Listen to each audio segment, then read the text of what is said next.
Tu m'as donné Jésus, il vit en moi. Et je veux te louer parce que tu m'as fait moi. Si j'étais un éléphant, ma trompe bénirait l'Éternel. Et si j'étais un kangourou, je sauterais jusqu'au ciel. Si j'étais un ouistiti, je serais content d'être aussi jolie. Mais je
Il est 10h03.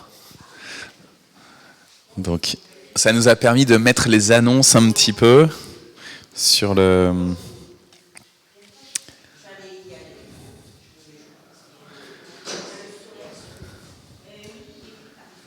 Voilà, on se réjouit de pouvoir à nouveau pour un jeudi être ici dans ce temple.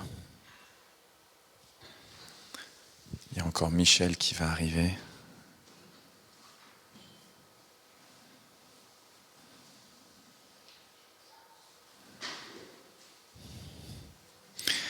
Roselyne, on te salue bien. Merci d'être connectée avec nous de Rouen. C'est une grâce que tu sois connectée. Bonjour Liv. Voilà. Michel, je te laisse t'installer. Liv, je vais te donner un petit casque.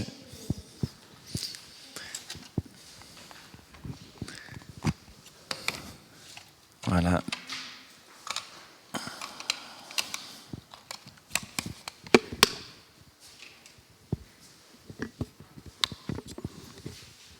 Alors, tiens, je t'enlève juste ça.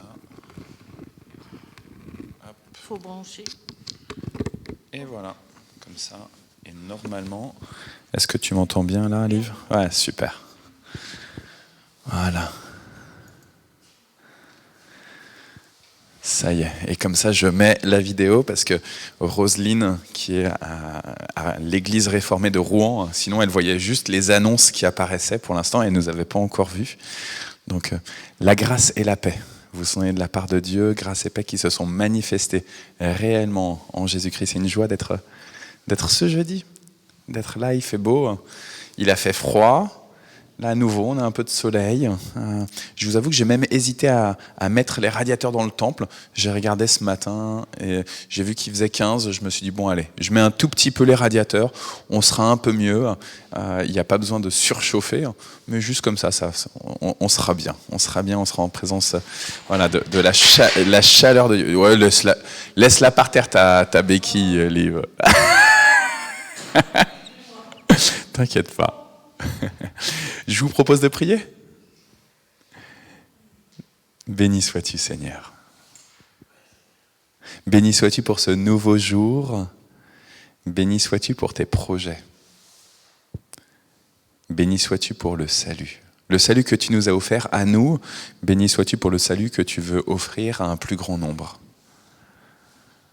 Béni sois-tu pour les témoins de tous les temps, de tous les lieux. Béni sois-tu pour les témoins d'aujourd'hui.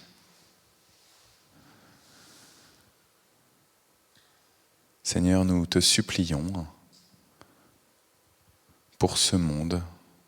Il a besoin de ton salut. Il a besoin de te connaître. Il a besoin que tu découvres ta face vers lui. Nous te supplions, Seigneur, pour nos familles, pour nos amis, notre environnement. Nous te supplions pour nos ennemis. Sauve, Seigneur, Hosanna, sauve-les. Et nous voulons t'accueillir au plus profond de nos vies, et pas simplement pour t'enfouir quelque part dans une poche, mais pour que tu prennes toute la place, que tu nous stimules, que tu orientes nos décisions de la journée, des jours à venir,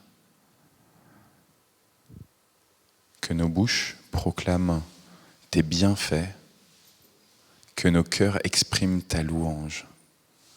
Béni sois-tu, Seigneur. Amen. Amen. Liv, ça va avec le soleil qui arrive sur toi ? À mon avis, si tu avances d'une chaise, je pense que ce serait... Parce que pour suivre ensuite les paroles, ça sera plus difficile. On pense fort à notre sœur Dana. Donc, elle avait prévenu que pendant 2 jeudis, elle ne pourrait pas être avec nous pour conduire la louange, justement, parce qu'aujourd'hui, elle passe son concours. Je pense que c'est aujourd'hui et demain. Je sais aujourd'hui, mais il me semble aussi demain. Donc, en tout cas, voilà, on prie fort pour elle. Je lui ai encore laissé un message hier. Donc, pour qu'elle soit très sereine, qu'elle puisse répondre aux questions. Je ne sais pas si c'est jury ou si c'est écrit ou je ne sais pas quoi, mais en tout cas, voilà, que ce soit bien dans la paix du Seigneur, que ce soit l'Esprit du Seigneur qui la dirige. Voilà. Et donc du coup, ça veut dire qu'on va avoir un temps de louange, mais avec les chants qui avaient été enregistrés précédemment. Et avant ça, je vous propose qu'on lise le psaume du jour. Tu dirais 108 ? Alors, je crois, sans être sûr à 100%, que c'est le 120. Mais peut-être que toi, tu dirais combien ? 109, tu dirais ? Ah, 109. Voilà, c'est moi qui... Tu vois. En fait, comme après, c'est acte 20, tu vois, du coup, j'ai le chiffre, j'ai le nombre 20 qui... Voilà. Donc, 109. Patrick, je vais te donner le micro. Je te propose de commencer à lire quelques versets du psaume.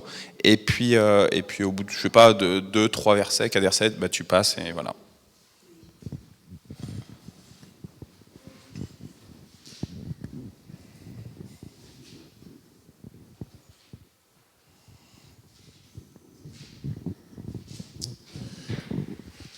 Psaume de David, pris dans le livre du chef de chorale. Ô Dieu, je chante ta louange, ne garde pas le silence. Oui, des gens mauvais, des menteurs, ouvrent leur bouche contre moi. Ils parlent de moi pour dire des mensonges. Leurs paroles de haine m'entourent de tous côtés et ils m'attaquent sans raison.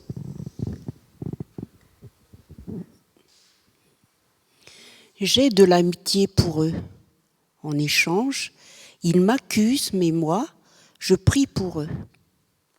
Ils me rendent le mal pour le bien et de la haine pour mon amour. Voici ce qu'ils disent contre moi. Choisissant un homme mauvais pour l'attaquer, qu'un accusateur se tienne à sa droite.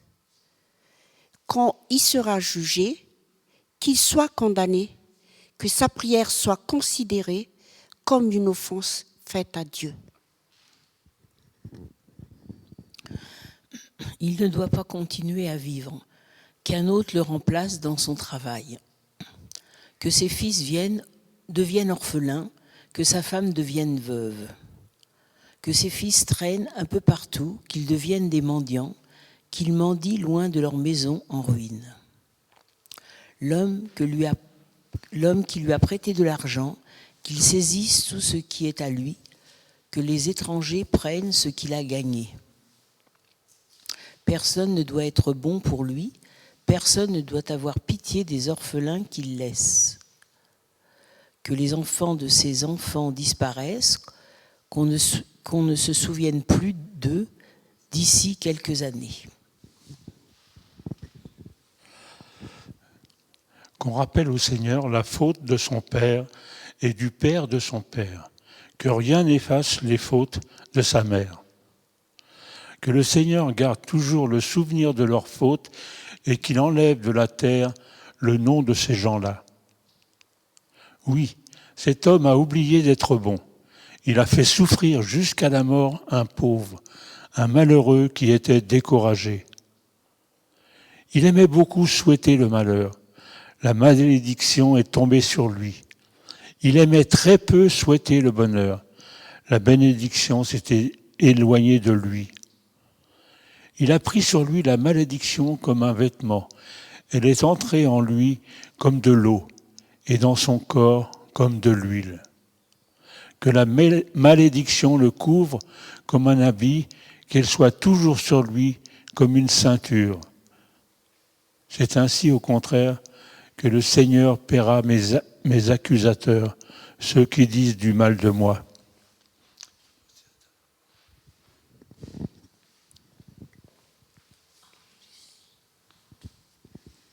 Alors, 21.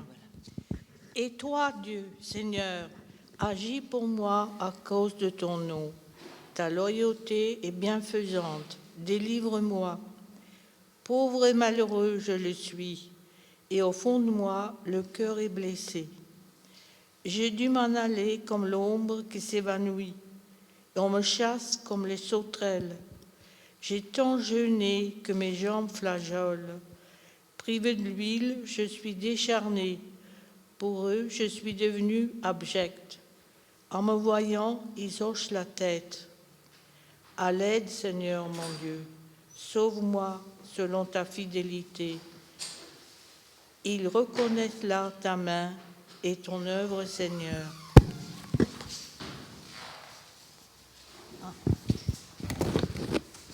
Je déplace.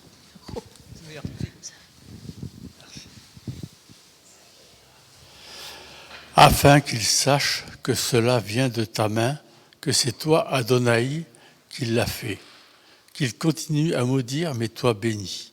Lorsqu'ils attaquent, qu'ils soient honteux, mais que ton serviteur se réjouisse. Que mes adversaires soient revêtus de confusion, qu'ils portent leur honte comme un manteau. Je rendrai grâce à Adonai de ma bouche avec empressement. Je le louerai ici, dans la foule, car il se tient auprès de l'indigent pour le défendre des accusateurs injustes.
Ton nom est grand, ton nom est saint.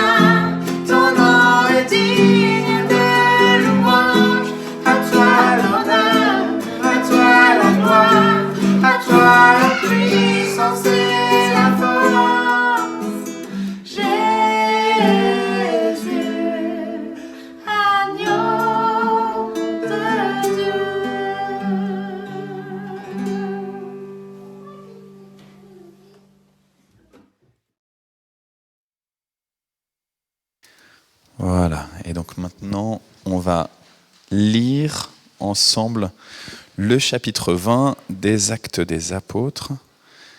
J'ai Kevin à côté de moi. Kevin, du coup, tu vas pouvoir commencer, et puis au bout de quelques versets, je te laisse passer le micro. Au total, il y a 38 versets, donc là, on est combien ? On est 8 dans la salle. Donc, je sais pas, si t'en lis 3, 4, et après tu passes au suivant. Ok, ça marche. Quand l'agitation est terminée, Paul réunit les disciples et les encourage. Ensuite, il leur dit adieu et prend la route de la Macédoine. Il traverse cette région et là, il encourage les croyants en leur parlant longuement. Puis, il arrive en Grèce. Paul y reste 3 mois. Au moment de prendre le bateau pour la Syrie, il apprend que des Juifs veulent lui faire du mal. Alors il décide de retourner par la Macédoine. Voici ceux qui l'accompagnent. Sopater, le fils de Pyrrhus, originaire de Bérée, Aristarque de Secondus, de Thessalonique, Gaius de Derbé et Timothée, Tychique et Trophime de la province d'Asie. Ce groupe est parti avant nous. Il nous attend à Troas.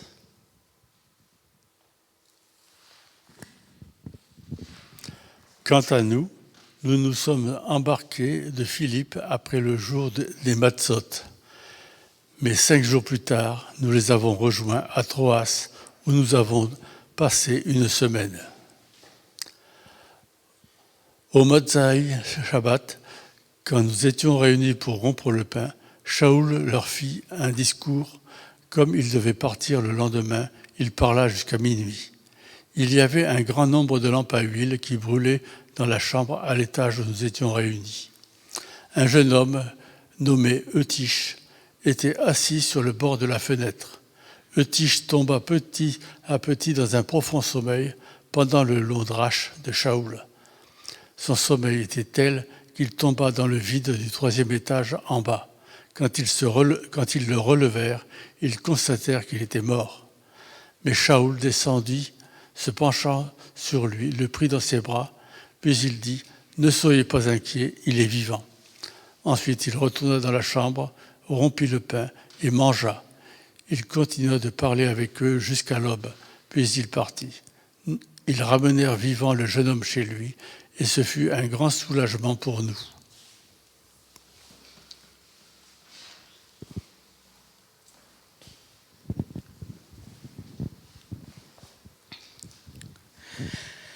Nous partons les premiers en bateau pour aller à Assos. Et là, nous prendrons Paul avec nous. En effet, il avait décidé d'y aller par la route. Paul nous retrouve à Assos. Nous le prenons sur le bateau et nous allons à Mytilène. De là, nous repartons en bateau et nous arrivons le lendemain devant Chio.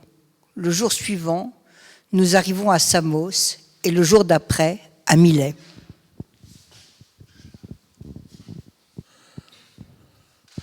En effet, Paul a décidé de passer devant Éphèse sans s'arrêter.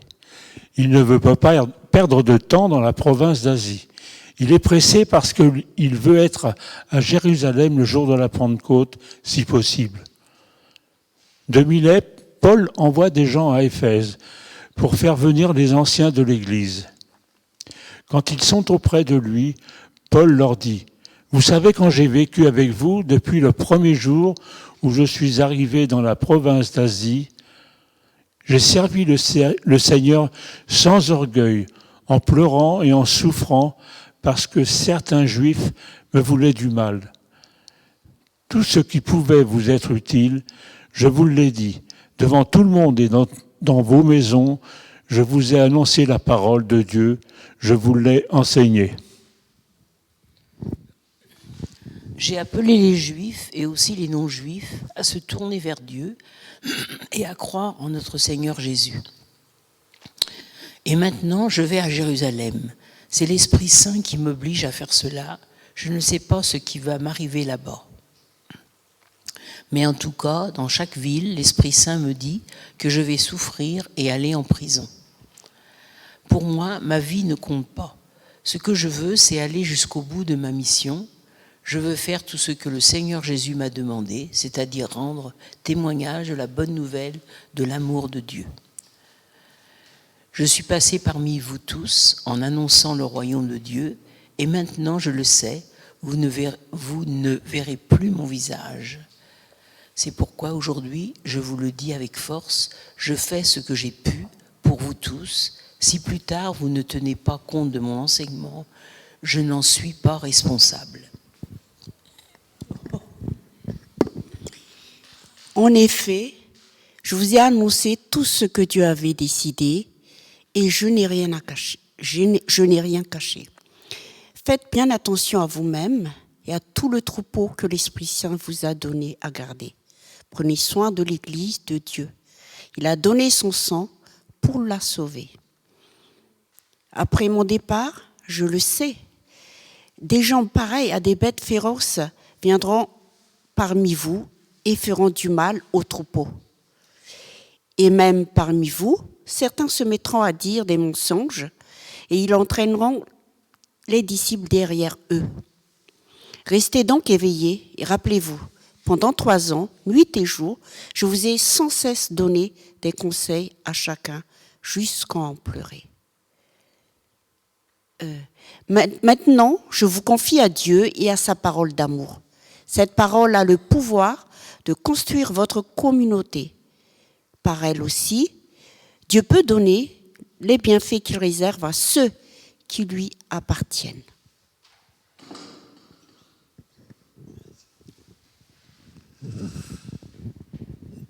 Je n'ai désiré ni l'argent, ni l'or, ni les vêtements de personne.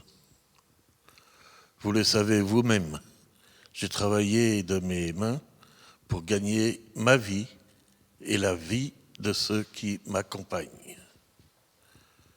Je vous l'ai toujours montré, il faut travailler de cette façon pour aider les pauvres. Il faut se rappeler que ce que le Seigneur Jésus lui-même a dit, il y a plus de bonheur à donner qu'à recevoir. Quand Paul a fini de parler, il se met à genoux et prie avec tous. Alors, tous se mettent à pleurer. Ils se jettent dans les bras de Paul et l'embrassent. Ils sont surtout tristes parce qu'il a dit « Vous ne verrez plus mon visage ». Ensuite, il l'accompagne jusqu'au bateau.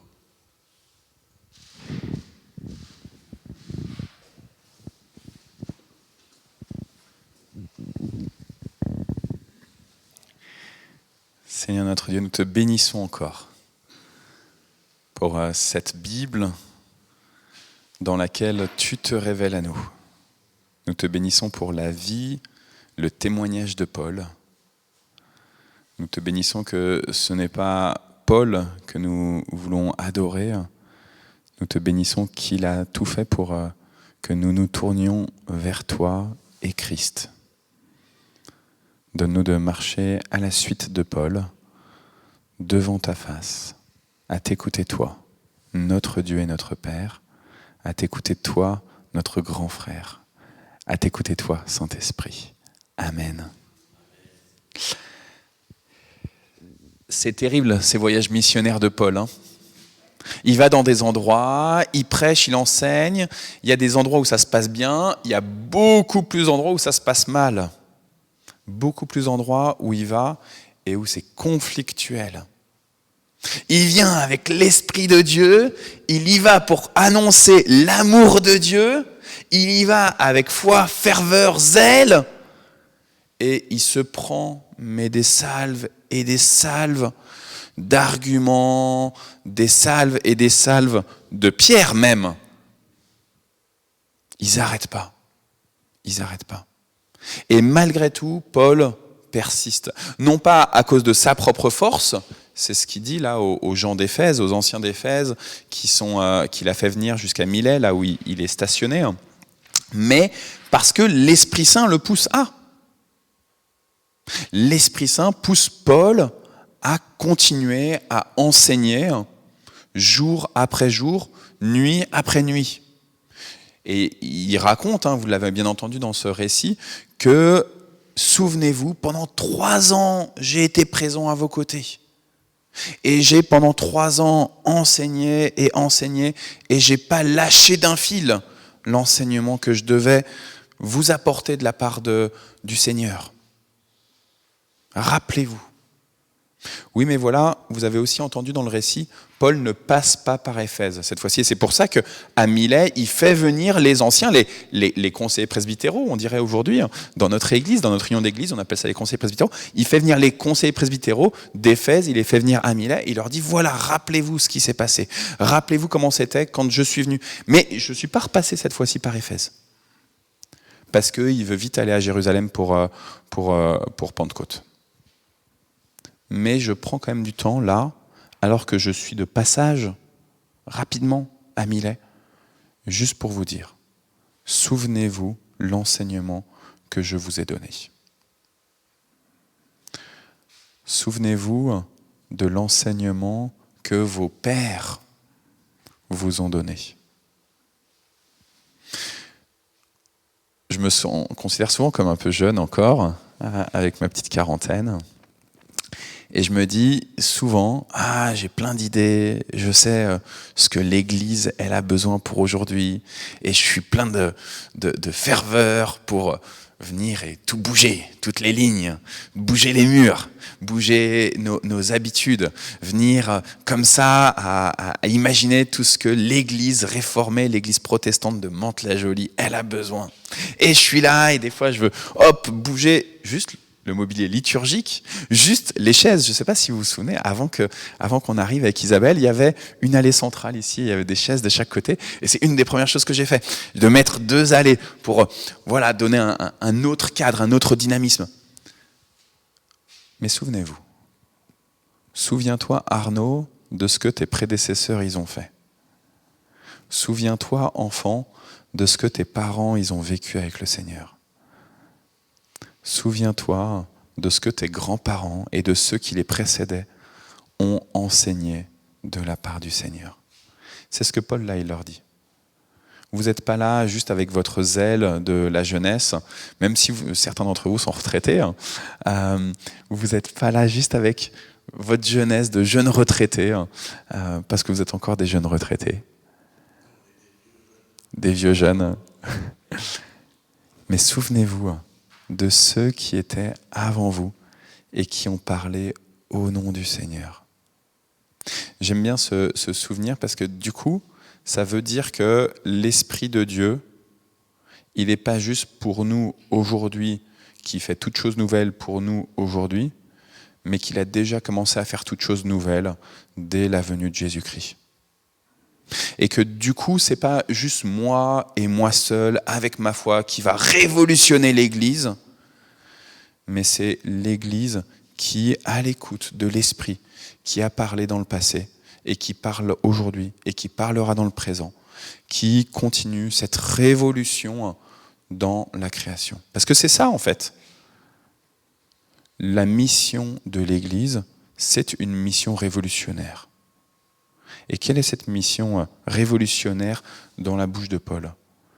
C'est que Jésus est venu sur cette terre par amour, qu'il a donné sa vie par amour, et qu'on est sauvé non en fonction de nos mérites, mais uniquement parce que Jésus a donné sa vie pour nous. Juste ça. Et en fait, c'est révolutionnaire parce que le monde entier, et nous-mêmes, les premiers, on a envie de faire des bonnes actions. Et de mériter un petit peu quelque chose. Mériter le salut, mériter la vie même. Mériter la vie. On l'a entendu dans le psaume tout à l'heure, donc c'était pas le 120, c'était le combien ? 109, merci beaucoup. Le psaume 109, quelqu'un qui m'agresse, quelqu'un qui a commis des péchés contre nous, on ne désire qu'une seule chose, c'est qu'il soit puni. est sévèrement puni. C'est que la malédiction retombe sur lui, c'est ce que le psalmiste dit. Que la malédiction tombe sur lui, que la malédiction tombe sur ses enfants, que la malédiction tombe sur ses petits-enfants. C'est notre désir le plus profond quand quelqu'un nous fait du mal. Ouais, je pense, Kevin, tu peux aller voir pour...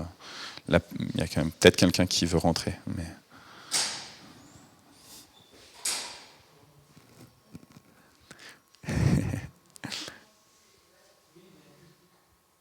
Mais vous pouvez rentrer et juste voir aussi, il n'y a pas de problème, allez-y. Et vous restez juste quelques minutes et vous repartez. C'est le temple protestant. Merci Kevin.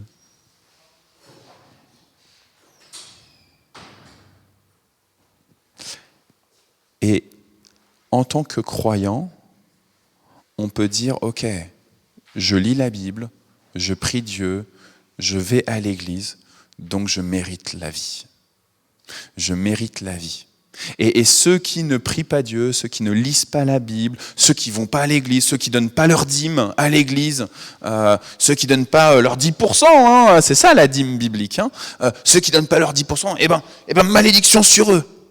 Et trop souvent en fait, on peut avoir ce type de pensée qui en fait n'est pas ajusté avec la vie même de Paul, puisque vous avez bien entendu dans Acte 20, Paul dit, cet esprit qui me pousse à témoigner de Jésus, à voyager, à faire tel voyage missionnaire, à travailler en même temps que j'annonce la parole. Paul dit, j'ai pas demandé des vêtements, j'ai pas réclamé de la nourriture, j'ai travaillé pour mes vêtements, j'ai travaillé pour ma nourriture, j'ai fait mes tentes et j'ai vendu mes tentes pour cela. Et ben n'empêche que j'ai récupéré de l'argent et j'ai amené cet argent à Jérusalem, à la première communauté chrétienne, à cause de l'esprit qui a conduit cette communauté à Jérusalem.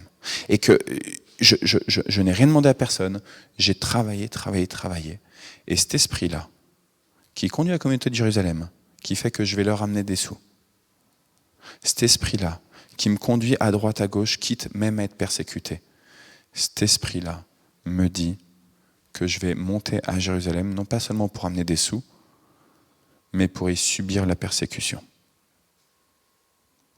Paul sait profondément qu'il va mourir comme martyr. Et trop souvent, nous, en tant que chrétiens, on se dit, ok, j'ai vécu une vraie conversion, j'ai reçu l'Esprit Saint, j'ai tel charisme, tel don spirituel, et donc je sais que c'est bon pour moi, j'ai une vie qui va être belle, une vie en abondance.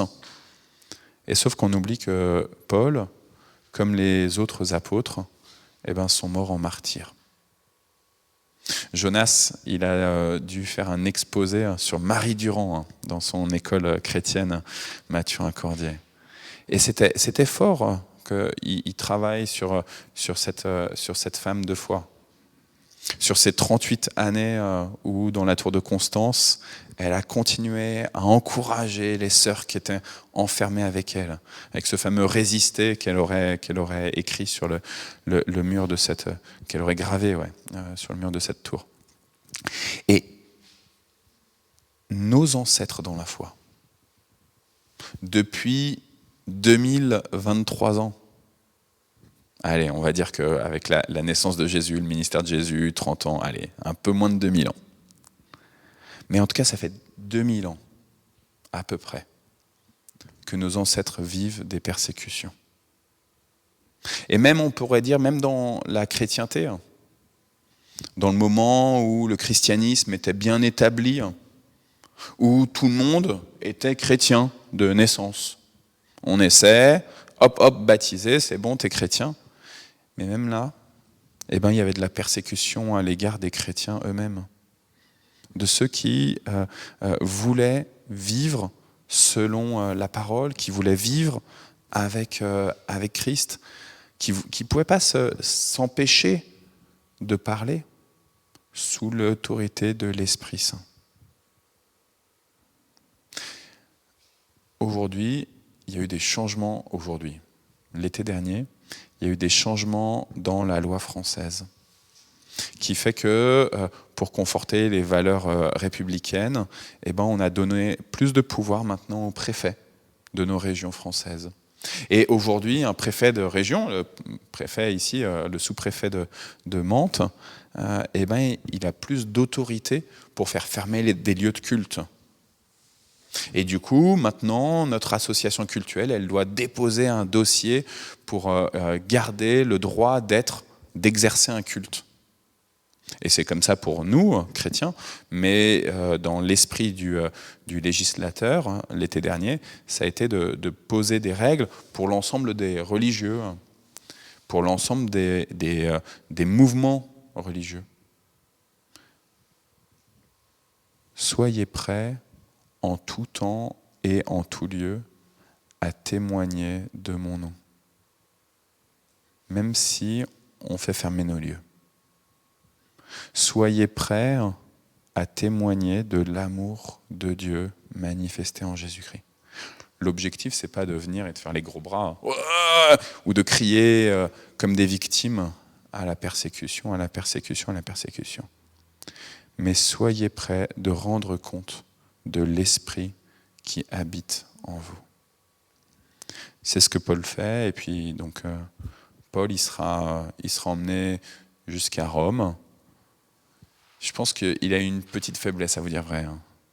Quand à Jérusalem, il a dit qu'il était citoyen romain, je pense qu'il l'a crié dans un état de faiblesse, dans un moment où justement il criait un peu comme une victime. Ah, c'est injuste, je suis citoyen romain, me faites pas mal, je mérite pas que vous me lapidiez, que vous me traitiez de cette manière-là, je suis quand même citoyen romain. Et je pense qu'il a crié dans un état de fragilité, Paul, à ce moment-là. Et pourtant, même dans cet état de fragilité, Dieu a permis à ce que Paul puisse aller à Rome et puisse ensuite proclamer ces faits. Que ce soit sur le bateau qui l'a emmené jusqu'à Rome, mais que ce soit aussi à Rome, même si les Actes des Apôtres s'arrêtent là, quand Paul est en résidence surveillée à Rome, on sait que le ministère de Paul, par la tradition on le sait, ça a été un ministère qui a porté encore beaucoup de fruits là-bas à Rome, dans cette résidence surveillée, dans cette prison en fait, c'était. Soyez prêts, sœurs et frères, à marcher selon les pas de ceux qui aiment Dieu, de ceux qui ont côtoyé Jésus et de ceux qui le côtoient encore aujourd'hui. Quitte même, des fois, à vous retrouver comme ce fameux Eutyche sur une rambarde, quitte même à écouter la parole jusqu'à n'en plus finir et à tomber. Soyez certains que le Seigneur lui-même, il vient et il vous dit « Arrêtez cette agitation. Vous vivez jusque dans l'éternité. » Amen. Alors évidemment, avec Eutyche, on est bien d'accord. Paul, là, il y a une vraie résurrection qui est faite. Mais je pense que derrière, pour nous, ça peut être une vraie résurrection, quelqu'un qui est mort et qui ressuscite vraiment. Ça peut être aussi juste de nous dire « Ok, mon corps, il peut mourir ici-bas, mais ma vie, elle est vraiment auprès de Dieu. » Et donc, je continue à assumer de proclamer la bonne nouvelle.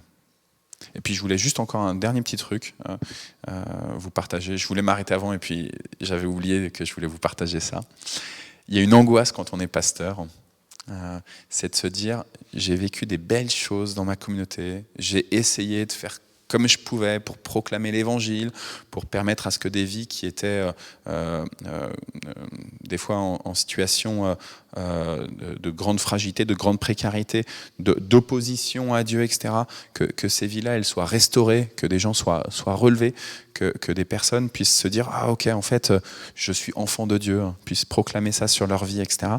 Et il y a une grande angoisse quand on est pasteur, c'est le moment où on doit quitter l'Église et de se dire « Mais comment ça va continuer après moi ?» Et c'est une angoisse parce qu'en fait, alors sauf quand c'est notre premier poste, mais quand c'est plus notre premier poste, on voit ce qui s'est passé dans les autres paroisses. Et c'est une angoisse, moi qui ai déjà été pasteur dans quelques autres églises, je me dis mais qu'est-ce qui reste ? Qu'est-ce qui reste fondamentalement de l'enseignement que j'ai pu apporter dans le 18e, dans le 19e, dans le 93, de l'enseignement que j'ai pu apporter en tant qu'animateur jeunesse aussi dans le 92 ou en Suisse. Et Paul, je trouve que moi, il me fait du bien là dans ce chapitre 20, parce qu'en fait, il dit « J'ai fait le boulot quand j'étais avec vous. Et maintenant, je suis parti et c'est plus ma charge. Maintenant, c'est plus ma charge. C'est votre charge à vous, Jean d'Éphèse, c'est au conseiller presbytéro, au presbytéroi d'Éphèse à qui il parle, il dit « C'est votre boulot à vous. » Et donc, ça me rassure, ça me fait du bien de me dire « Ok, on est là pour un temps, on sert, quel que soit notre ministère, hein, vous avez tous un ministère dans l'Église. Hein, c'est pas forcément un truc qui est reconnu, visible, etc. Mais vous avez un ministère de chrétiennes et de chrétiens dans ce temple de Mantes ou ailleurs. Et en fait, ce ministère, vous le vivez et vous êtes appelés à le vivre avec fidélité, avec rigueur, mais et dans la suite de ceux qui ont exercé un ministère avant vous dans ce lieu. Mais après, quand vous partez, il y a d'autres personnes qui vont s'en charger. Et ça ne vous appartient plus d'apprendre aussi à lâcher prise. Voilà. C'était juste un petit supplément, parce que je voulais... Voilà. Est-ce que vous, ce chapitre de Acte 20, est-ce que ces histoires, ça vous parle ? Est-ce qu'il y a des éléments là de ce qu'on a dit qui vous interpellent ? Ouais. Moi, ce qui m'a interpellée, c'est le parcours de Paul. C'est-à-dire que il y a parallèlement comme un parcours qu'a fait Jésus. Hein. Il parcourt Antioche, il a parcouru plein de villes, hein, et tout avec autant d'amour inconditionnel. Paul, c'est vraiment une mission non intéressée, hein, c'est juste par amour pour Dieu, accompagné, avec le Saint-Esprit, tout en sachant en finalité que pour Jésus, on sait la suite. Après, il le savait, qu'il sera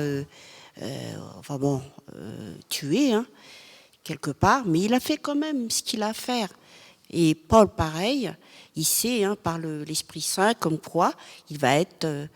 ça va pas. Il y a déjà, dans le parcours, il y a les persécuteurs, les gens, ils se lapidaient, comme ça a été Jésus. Hein, et en finalité, il sait que quelque chose de grave va l'attendre.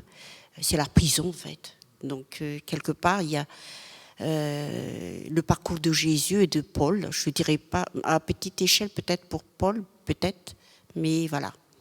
Et pour dire tout simplement que c'est pas facile la cause chrétienne. Et même, je me rends compte que même dans ta maisonnée, ça peut bloquer. Il y a beaucoup de choses qui peuvent se passer, qui te bloquent et qui te découragent. Donc il faut y aller. Merci Anta. Mais en fait, Paul a déjà été miraculé. Il a été miraculé plusieurs fois. Il a été miraculé quand il a été sur la route de Damas, parce que c'est quand même, rencontrer Jésus personnellement comme ça, c'est extraordinaire. Il a été miraculé quand il a retrouvé la vue. Il a été miraculé quand il a été lapidé, parce que on n'insiste pas dessus, mais peut-être qu'il était mort.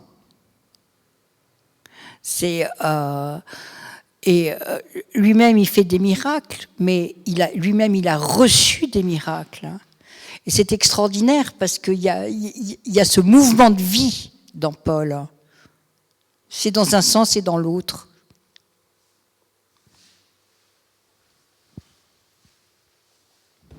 Ouais, on ne peut pas dire ça pour Jésus.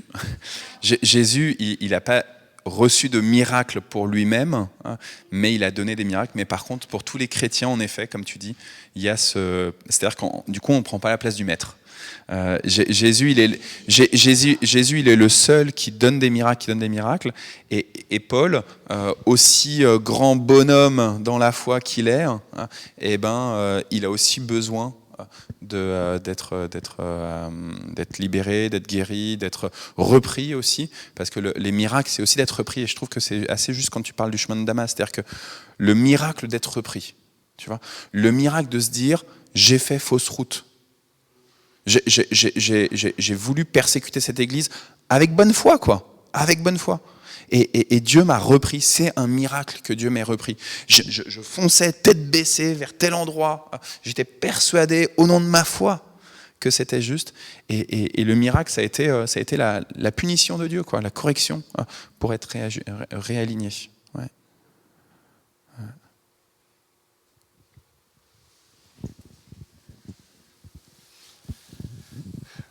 Disons qu'il y a un point qu'on ne fait pas trop attention dans l'affaire de Tiche, ou de Tichus, c'est les lampes à huile. Il y avait beaucoup, comme il est écrit. Et la salle est toute allumée. Oui. Mais il ne faut pas oublier que les lampes à huile, c'est une petite flamme à l'extérieur. Et s'il y avait plusieurs dizaines, mettons, ben ça chauffait fortement. Et dans une atmosphère où l'extérieur n'était pas glacial non plus. Donc, on peut comprendre que ce jeune homme se soit endormi avec la chaleur. Mais il était mal placé et c'est là qu'il est tombé. Et gloire soit rendue à Dieu parce que c'était un miracle, un prodige que Dieu a réalisé au travers de Paul pour que ce garçon soit ramené à la vie complètement.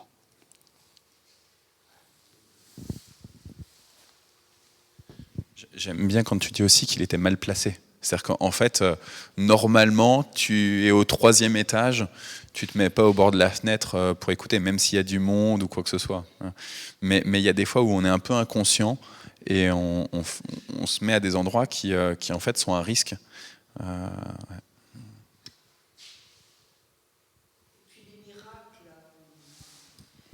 Le miracle, c'est pour ce jeune homme, mais le miracle, c'est pour toute la communauté.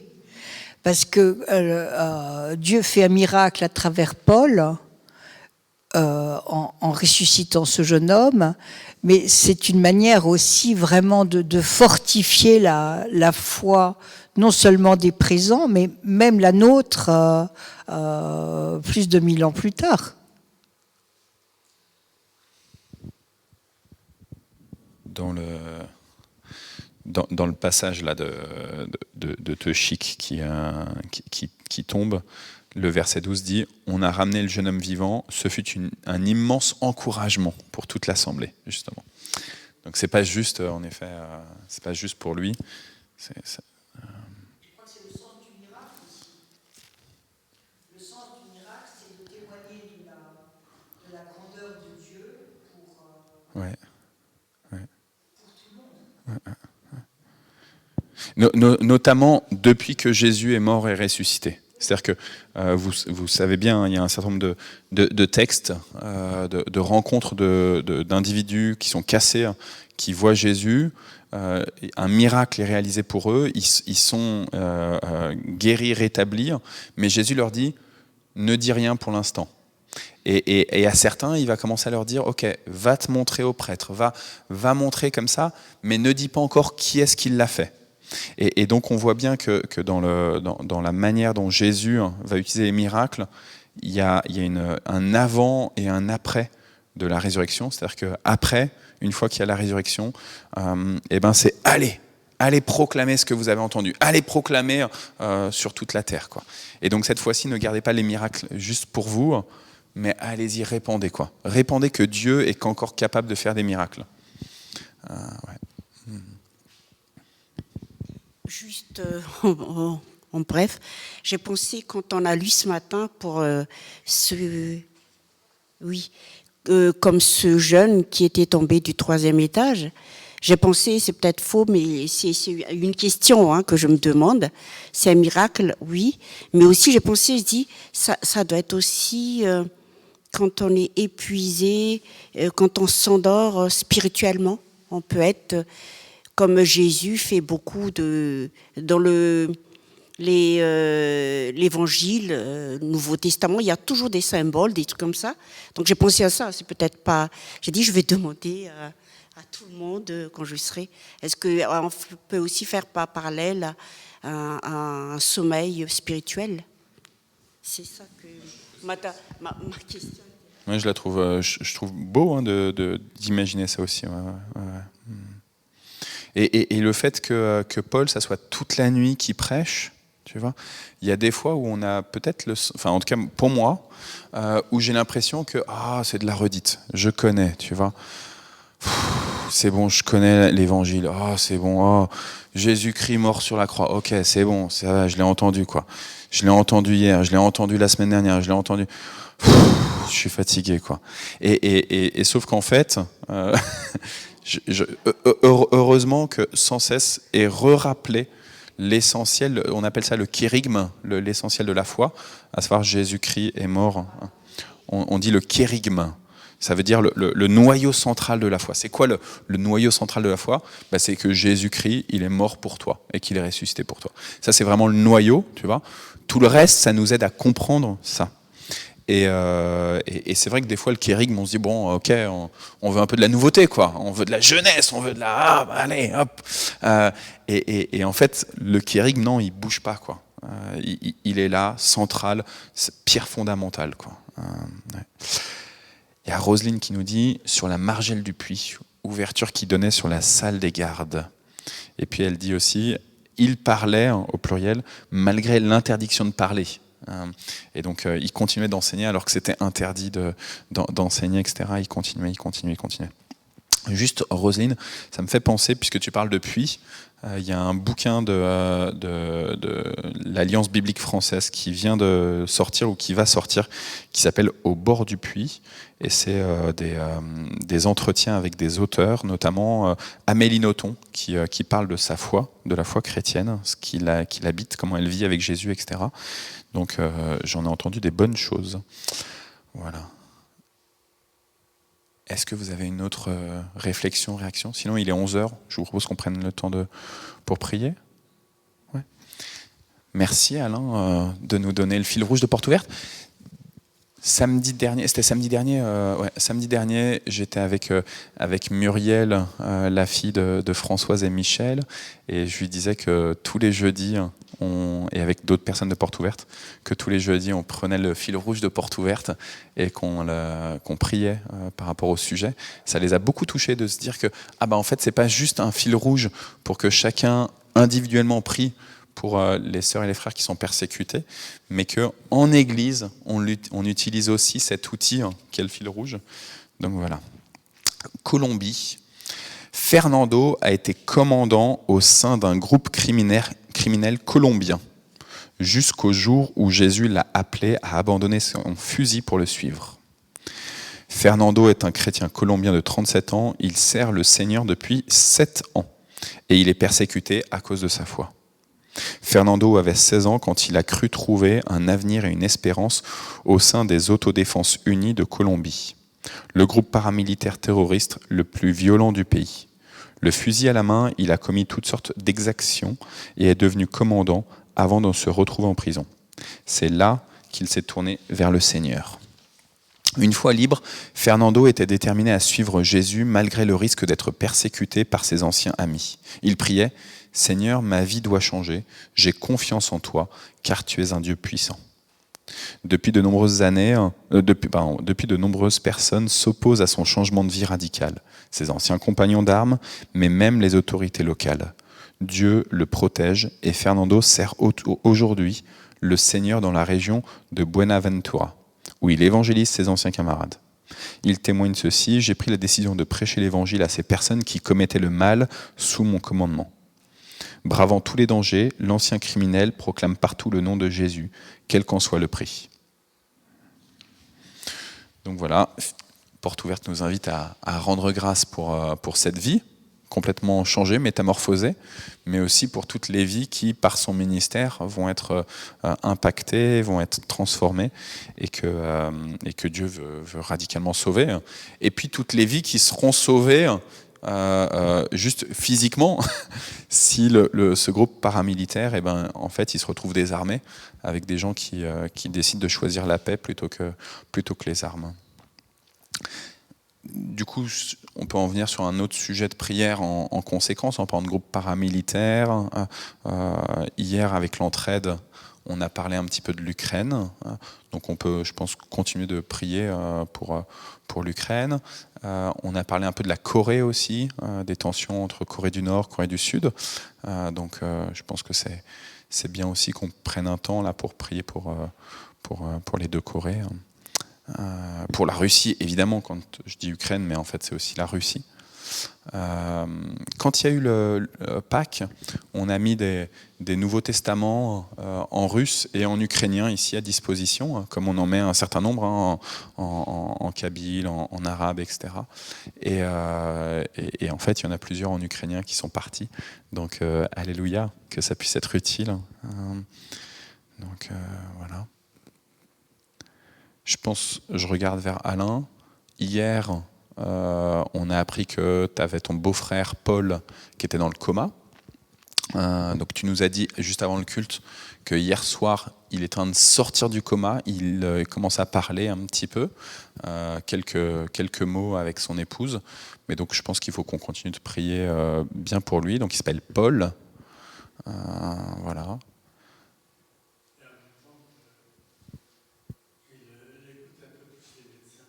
Qu'il écoute les médecins. Ok.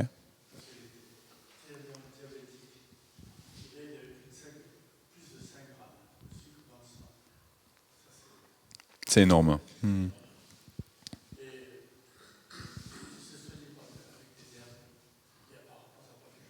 Ouais. Donc on continue de prier pour Paul et pour sa sagesse aussi. Et puis Paul connaît le Seigneur, donc il sait aussi que Dieu c'est un Dieu de sagesse. C'est à la fois un Dieu qui est fou par rapport à comment le monde fonctionne, mais en même temps il nous donne de la clairvoyance aussi. Donc, ouais, très juste. Donc mon papa il commence sa chimio demain. Donc voilà, je pense qu'il a pour 6 semaines, si ma mémoire est bonne, dans un premier temps de chimio. Donc merci, qui s'appelle Bernard, mon papa. Voilà, que c'est au niveau des glandes salivaires qu'il a la parotide. Parotide, c'est ça qu'on avait dit, hein, Kevin? Parotide, ouais. Merci Kevin, heureusement que toi tu maîtrises tout ça. Donc, tu vois, moi je dis glande salivaire, ça me paraît plus facile à retenir. Mais voilà, donc parotide, donc que le Seigneur touche sa parotide. Est-ce que vous avez d'autres sujets? Des personnes que vous voulez mentionner?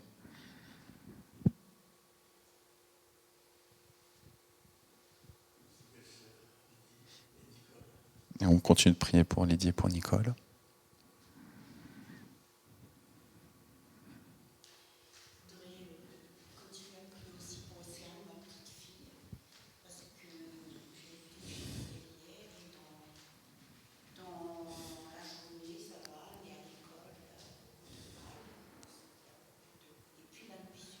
Ok. Ok. D'accord. Donc on prie pour Océane, la petite fille d'Anta, où il y a eu ce jugement il y a 3 semaines maintenant, je pense, à peu près, par rapport à son papa. Mais voilà, c'est encore difficile pour elle. Je me permets, on peut aussi prier pour ton fils. Voilà. Je dis juste ça comme ça.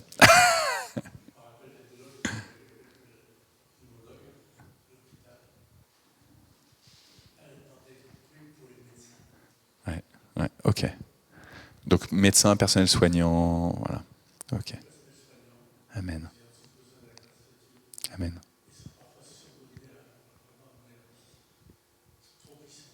Ouais.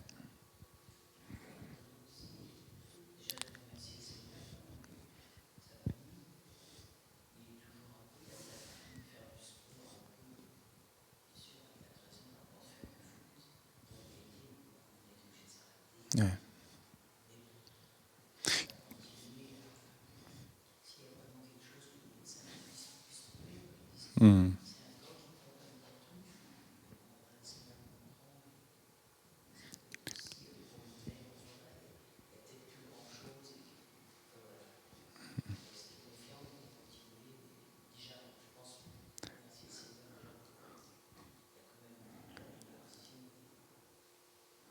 Donc on continue de prier pour Adam. Et puis alors, du coup, je me permets, Françoise, c'est-à-dire que jeudi dernier, il n'y a que Michel qui est venu, parce que toi, tu étais en pleine crise. Et là, tu es avec nous. Tu étais déjà là avec nous dimanche, c'était encore compliqué. Là, on voit que tu commences à aller mieux. Donc vraiment, on bénit le Seigneur et on prie vraiment pour que les mots qu'il y a en toi, ça soit complètement apaisé. Il sait cette maladie que tu as. Et, ouais.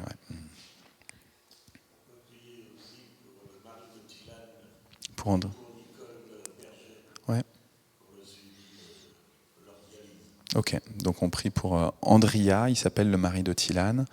Et puis Nicole, elle n'est pas connectée avec nous aujourd'hui, mais en tout cas les deux qui font des dialyses, exactement. Et donc voilà, on prie pour ce nettoyage des reins. Et voilà. Ok, il est déjà 10, donc je vous propose qu'on prenne un petit temps de prière. Vous pouvez prier à voix haute, prier intérieurement, prier comme vous voulez, comme d'habitude.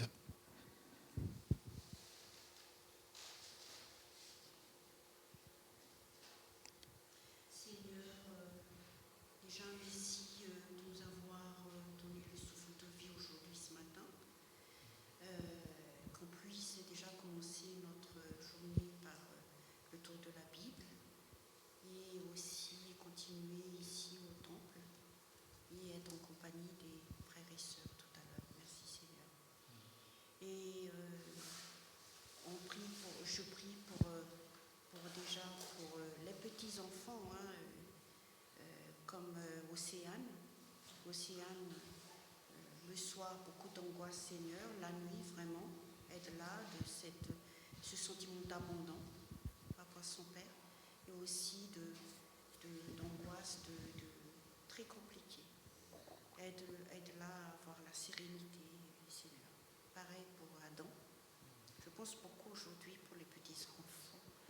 Et aide déjà les médecins, tout ce qui entoure, le professionnel de santé, à trouver vraiment sa maladie, que l'on puisse quand même faire un traitement adéquat.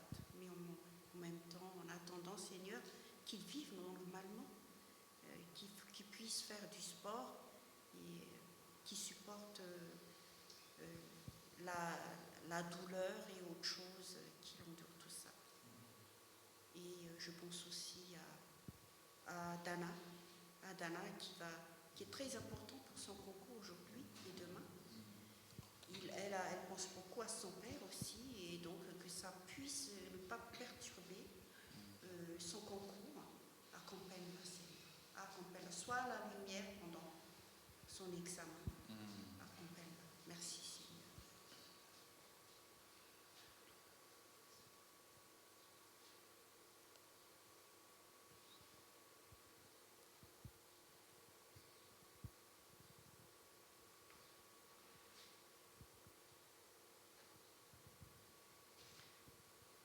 Seigneur, on sait que tu as appelé au témoignage et donc au martyr les chrétiennes et les chrétiens de tous les temps et de tous les lieux.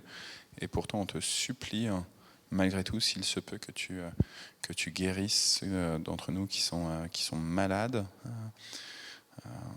ceux qui sont complètement pris dans un temps ténébreux à cause de douleur, à cause de deuil. Donc,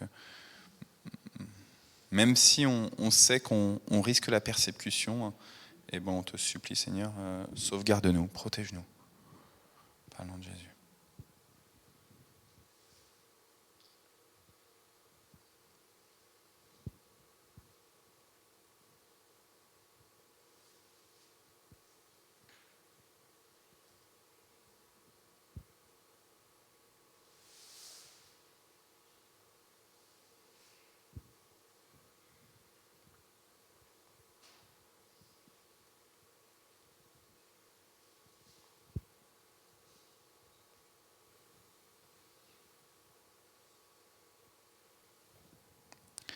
Et puis en cette veille de fin du Ramadan, J'ai à cœur aussi de te prier pour les musulmans qui sont ici à Mantes. Je te prie pour qu'ils puissent oser parler à des chrétiennes, des chrétiens, que nous, chrétiennes, chrétiens, on ose leur parler de toi. Moi, je te demande de l'audace et du courage pour prononcer ton nom, pour non pas inventer des choses, mais juste témoigner de ce que tu réalises, de ce que tu as dit dans la Bible et de ce que tu réalises au quotidien. Je te supplie, Seigneur, de créer des moments comme ça de rencontre. Et je te prie pour que ces musulmans de Mantes, ils osent ouvrir à leur tour la Bible, qu'ils osent lire des passages, peut-être être accompagnés, de partager avec d'autres. Voilà, je te prie pour une conversion à toi, notre Père, une conversion à Jésus-Christ, une conversion sous le souffle de l'Esprit.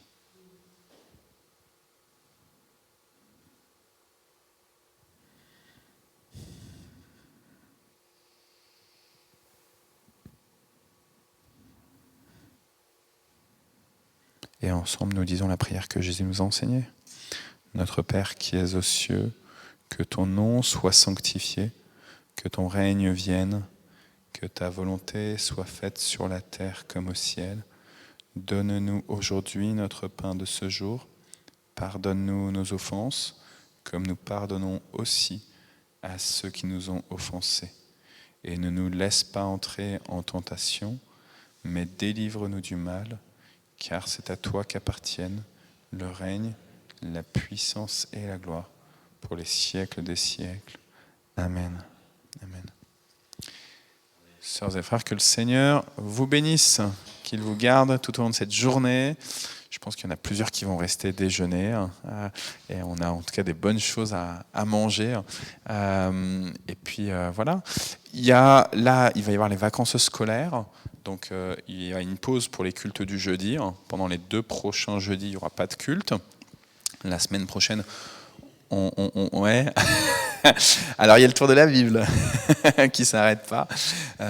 Mais donc il y a la semaine prochaine, de lundi à jeudi, il y aura le camp des enfants à Loches.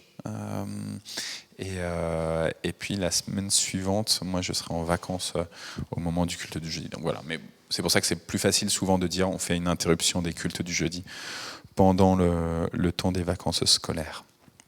Voilà, que le Seigneur vous bénisse, vous bénisse, vous bénisse. Et merci de ce que vous êtes et de ce que vous faites. Amen. Amen.